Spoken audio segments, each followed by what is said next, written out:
Is the value creation structure that you have in your value streams effective?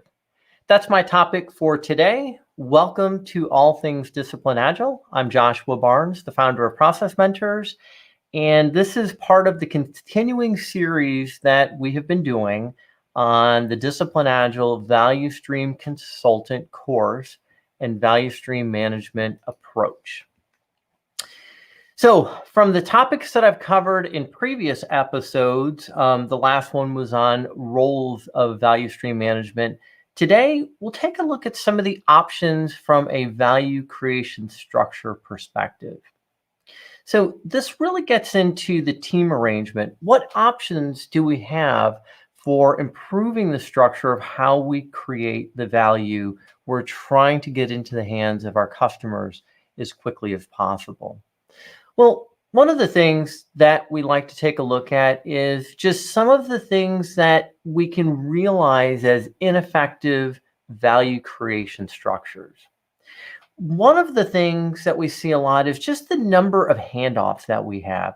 So that can be first and foremost handoffs within a team, right? If we have a lot of handoffs, right, we have a lot of opportunities for waiting. We have opportunities for things that are also handbacks, right, which are even more costly, where we've handed some quantity of work off. We're on to doing the next thing, right? We're pulling the next item that we're going to work on, and we have a handback. Context switching, have to either figure out if we're going to stop what we're doing, or the person's going to be waiting if we don't stop and we continue with what we started. So when we think about handbacks, we think about handoffs. One of the things that there's a big focus on is just within the team. And you'll see in the content I'm going to cover today, a lot of the focus is in a single product perspective. So a team supporting a product, we have our, our project or projects across, the span of time. And when we're looking at the value stream and we're looking at handoff sometimes amongst teams, that can be much more costly. So when we have handbacks, most of the time what we're going to have is rework. Right, so we have something that either didn't meet quality, didn't meet a requirement or an expectation, whatever the impetus was. We have some rework that we need to do. Some of the other things that we find are delays in workflow. Right, the very nature of having to wait for something, waiting for somebody to approve something, waiting for another team to do something for us, waiting for somebody that might be, for instance, in a shared services model where we need to have them do some work for us and we're waiting for them. How about integration errors? Integration errors from team members is one thing. Integration errors across teams supporting a product is a bigger issue. Across teams supporting multiple products when we're trying to get a quantity of work in one of these more complicated minimum business increments can have significant impacts on our ability to deliver value. How about too much work in process, right? Oftentimes what we find is it's whoever is yelling the loudest, who's the loudest stakeholder, or who's the one who's just lighting a fire underneath us to get the work done, which might not be the most important thing. It might not be the thing that's going to enable other teams or all of the work in these complex adaptive systems that we're working within. How about poor quality, right? Technical debt, process debt, all these other factors from a quality perspective that reduce our efficiency, and lack of alignment, right? Lack of alignment within the team, across teams supporting a product, across multiple teams, and potentially multiple stakeholders within products within a value stream. So what are some of the current options or the more common options that we have with our value creation structures, right? So these team arrangements that we see. Well, one of them is if we just have a single team enhancing a single product. Now, we might have multiple single teams that are enhancing that product. We can coordinate activities, we can identify and manage dependencies, but we can have multiple teams, 2 or more, that are supporting a particular product. Or we can have a scaled approach, right? Teams of teams. where the teams from a DA perspective might be using the program lifecycle. Or we oftentimes in many organizations see these scaled approach, SAFe and large scale Scrum, where we have multiple teams that are typically pretty tightly aligned, banded together in the delivery of value for a product. Another common arrangement is feature teams, right? Where we've got particular capability areas of a product, and we have a team that would be responsible for everything, again, from a vertical perspective for implementing the enhancements in that area. We also have arrangements like component teams, right? Where we've got teams that might be responsible for a particular component or components or a particular part of the technology stack. And we've got teams that deliver that type of work. And finally, one of the other ones I wanted to bring in is core teams, right? Teams with a specialized skill. Could be something like an API team. The work that they're doing is provided as a service to the other teams. And with the exception of the core team, again, most of these typical or sort of long-standing team arrangement options that we see are often focused on a single product. With that comes some challenges. We've got dependencies. And from a discipline agile standpoint, we accommodate dependencies only when we must. The focus is on eliminating them through the options that we have.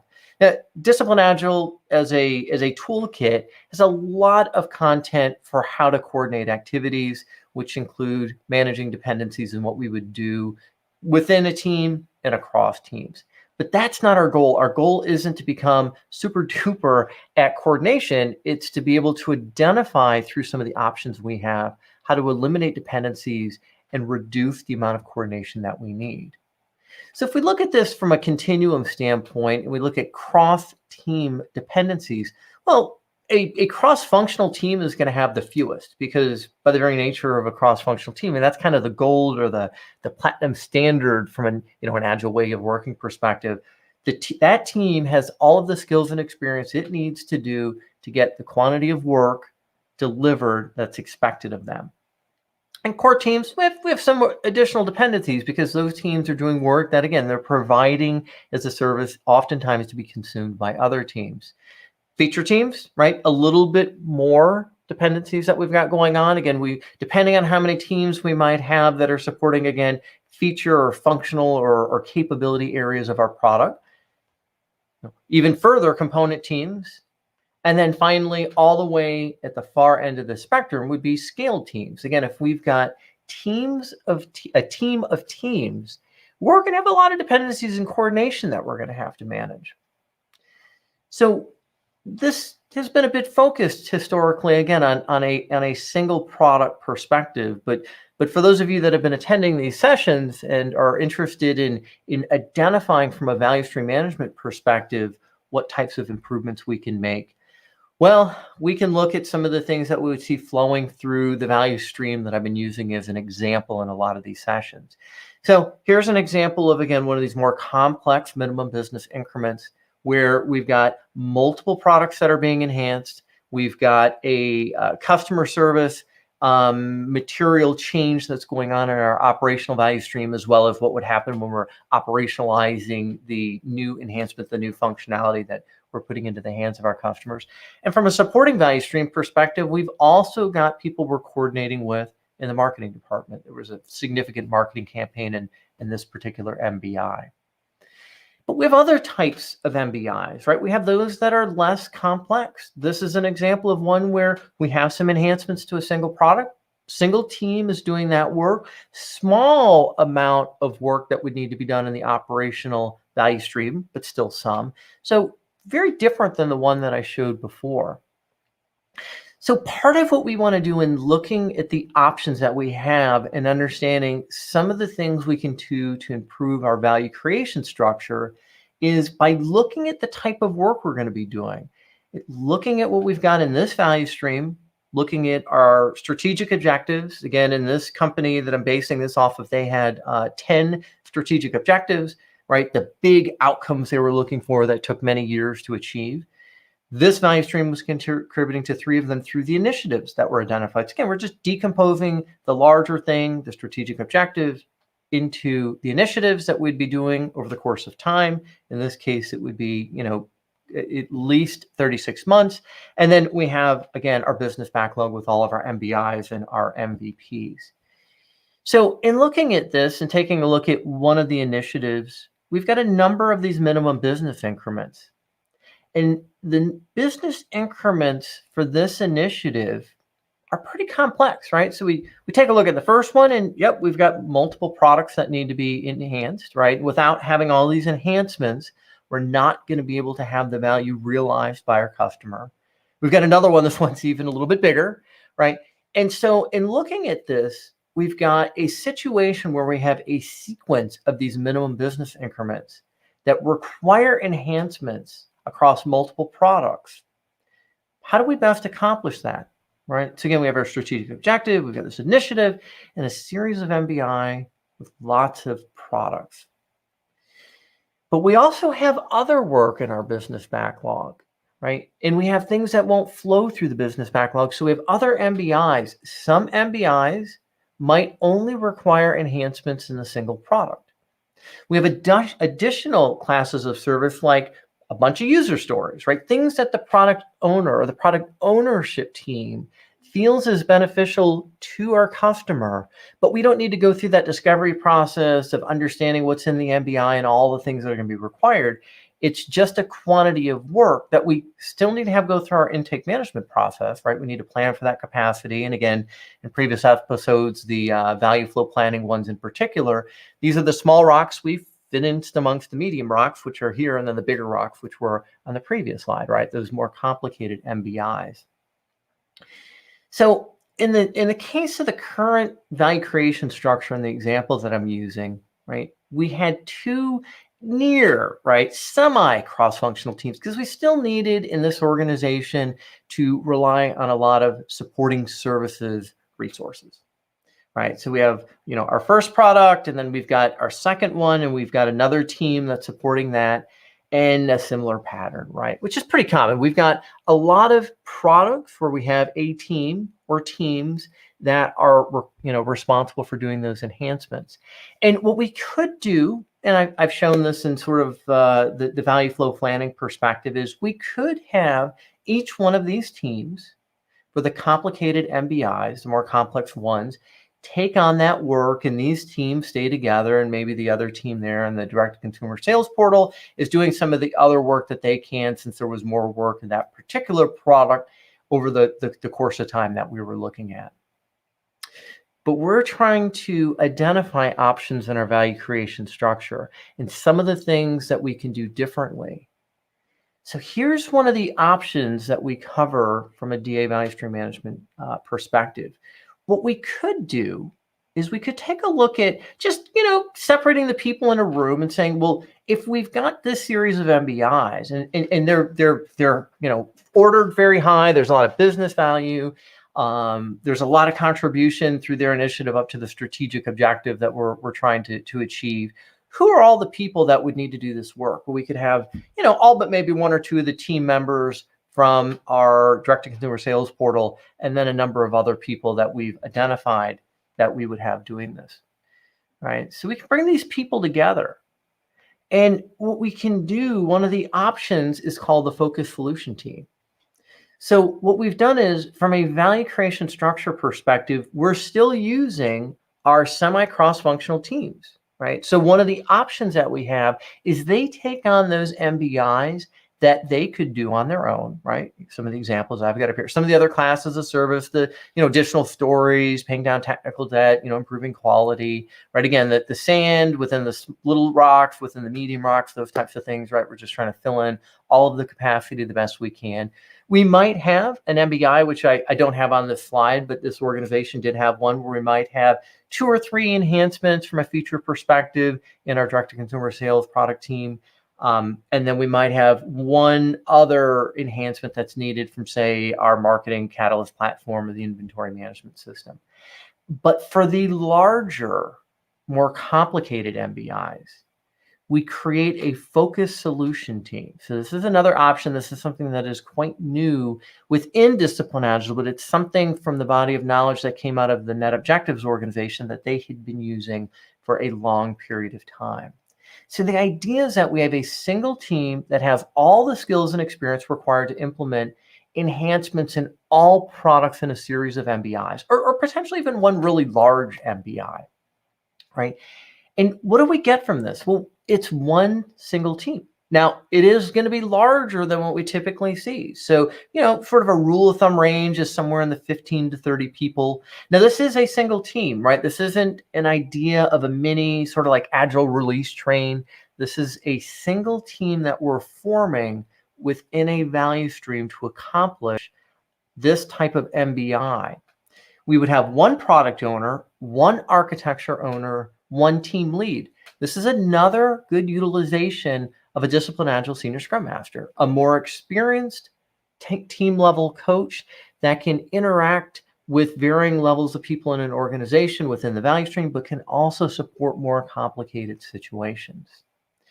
We allow this larger team to self-organize to implement complicated MBIs, right? We see things that we can also grow their skills and experience. We can do pairing. We can have mobbing in a very different way when we've got this single team with the skills and experience across the technology stacks and the business domain that in this example, these 5 products represent. This also fosters a shared ownership as a single team. Now, we want our teams to understand that they're contributing value within something that is going to be coordinated across multiple other teams. But this brings it a step further. This brings, again, that collective ownership in a single team for these types of situations. This is also a situation where we have something that is kind of like an MBI owner, right? Instead of having a product manager or multiple product owners in the various teams that would be doing this work, we have a product owner that is ensuring that the way the work is being ordered, right, the way that we're seeing the team delivering this value in the time period it's going to take, we're optimizing that as best we can. We also don't need chief roles, right? So if we've got multiple single teams that are responsible for the enhancements in one of these MBIs from each one of these products perspective, right? One of the things that I've covered in previous sessions is we've got a situation where we might need a chief product owner and a chief architecture owner and a chief team lead that extends out of all of those teams, which is crossing multiple products. With this situation, this value creation structure, we don't need that. What this does is it removes cross-team dependencies and coordination. Now, not the easiest thing potentially to do in any given organization, but it is an option that has a high potential for value that it can deliver. Right?